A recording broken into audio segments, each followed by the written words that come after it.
ये है भारत का प्रसिद्ध नगर इलाहाबाद।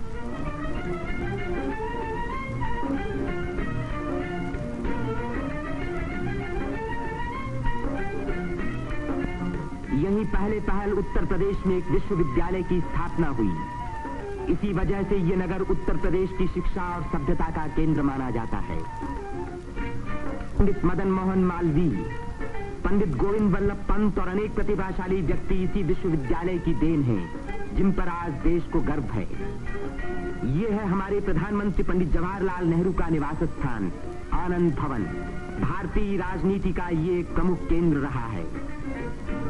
इस नगर को तीर्थराज प्रयाग भी कहते हैं। यहीं गंगा और जमुना का संगम है। इसी संगम में गुप्त सरस्वती नदी भी आकर मिलती है। इसीलिए इस स्थान को त्रिवेणी संगम कहा जाता है। त्रिवेणी बहुत पुराने जमाने से भारत का एक पवित्र स्थान माना जाता है।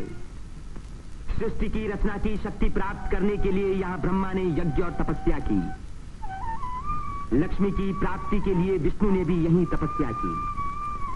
यहीं स्नान करके भगवान शंकर ने त्रिपुर राक्षस के वध करने की शक्ति प्राप्त की और यहाँ महात्मा बुद्ध ने संसार को सत्य का संदेश भी सुनाया।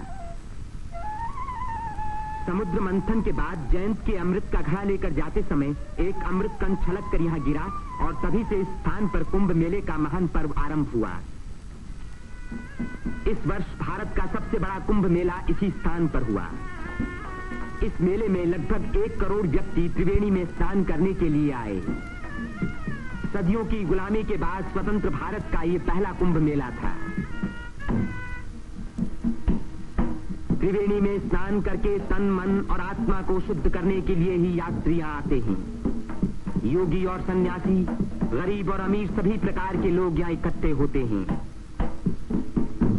कुंभ मेले के मौके पर देश के नर नारी एक दूसरे के धार्मिक विचारों से परिचित होते हैं। धार्मिक संस्थाएं योगी और सन्यासी यौगिक क्रियाओं को दिखाते हैं।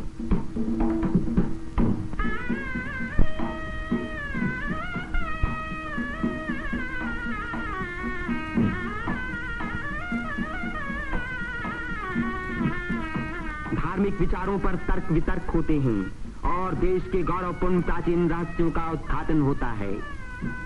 यहाँ के सुंदर दृश्य प्राचीन भारत की महत्ता की याद दिलाते हैं।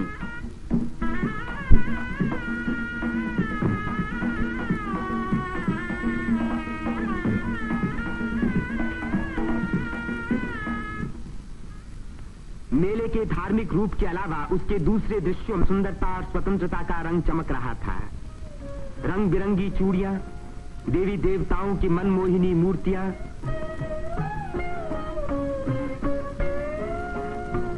हरी जपन की मालाएं, सिंदूर और चंदन के ढेर, औरतों के साज श्रृंगार, बच्चों के खेल खिलौने, लाल बुझक्कड़ मिट्ठू मियां।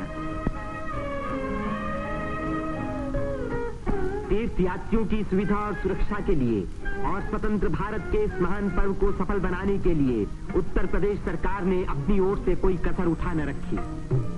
मेला शुरू होने के कई महीने पहले से ही सरकार की ओर से तैयारियां शुरू हो गई थीं। उबड़ खाबड़ जमीन को समतल बनाने के लिए बुलडोजर जैसी बड़ी बड़ी मशीनों से जमीन की सतह ठीक की गई।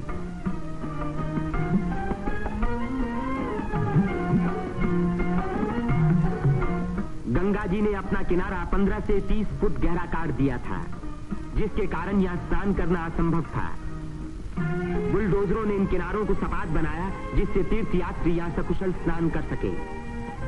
जिस काम को 1000 आदमी 3 महीने में खत्म नहीं कर सकते थे, उसी को 6 बुलडोजरों ने 15 दिन में पूरा कर दिखाया।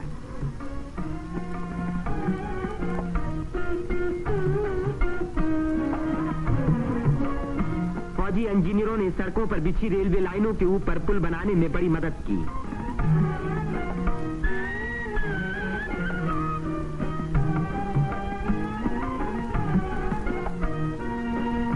इससे रेलों के आने जाने के समय भीड़ सड़कों पर कभी न रुकी, बल्कि लगातार त्रिवेणी की ओर बढ़ती रही।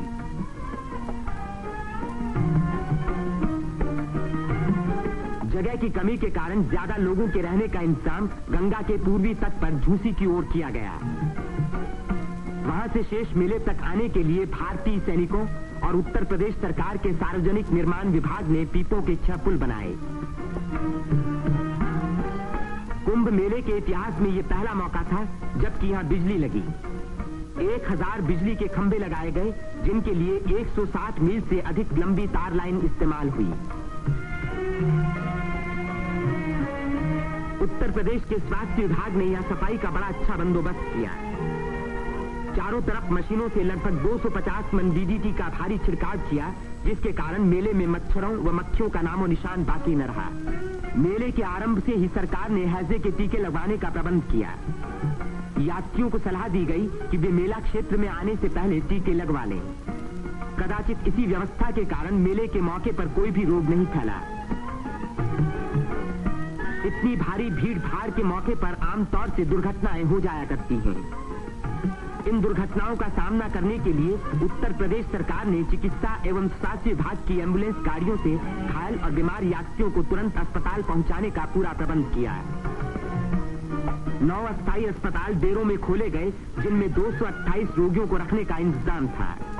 गरीब रोगियों को खाना मुफ्त में दिया गया। राशनिंग विभाग ने यात्रियों की सुविधा के लिए यह आटा, शक्कर, मिट्टी का तेल और अन्य जरूरी सामान का भारी स्टॉक जमा किया, जिससे इन चीजों की कीमतें न बढ़ पाईं। इसी प्रबंध के कारण हर व्यक्ति को सस्ते मूल्य पर अपनी इच्छा का खाना मिल सका।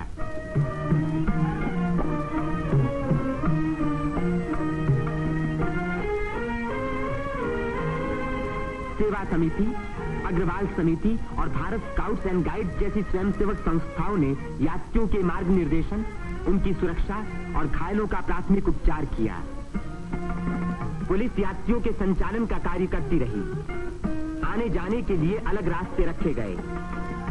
भीड़ को काबू में रखने के लिए चलते फिरते वायरलेस सेटों का इस्तेमाल किया गया।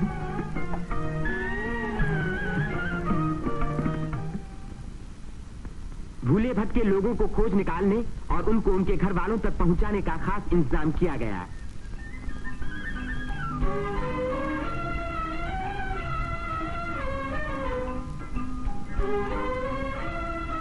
मेले में लाउड स्पीकरों का एक जाल बिछा दिया गया, जिससे भटके हुए लोगों का नाम पुकार पुकार कर उनको एक स्थान पर इकट्ठा किया गया।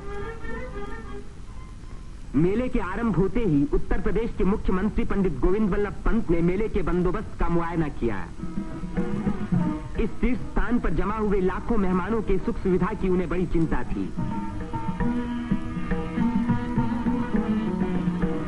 उन्होंने नाव पर सवार होकर घाटों का निरीक्षण किया।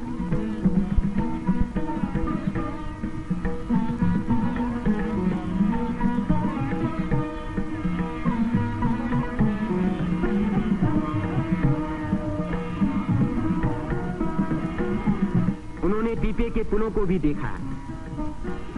ये अखाड़ा जो ऐसे ही एक पुल को पार कर रहा है, पुल की मजबूती का सबूत है।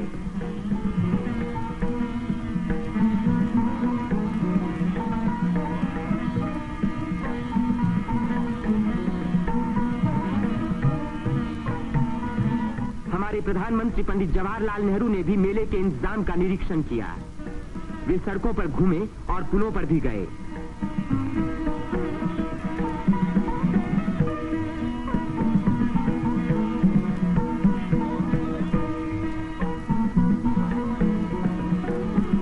उन्होंने अन्य स्थानों को भी देखा भाला।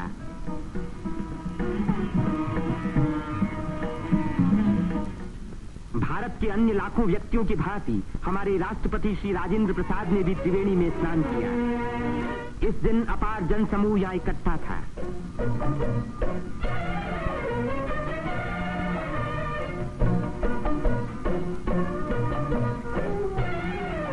हर घाट पर लोगों की भीड़ स्नान कर रही थी। उसमें नया जोश था और नई उम्मीदें थीं।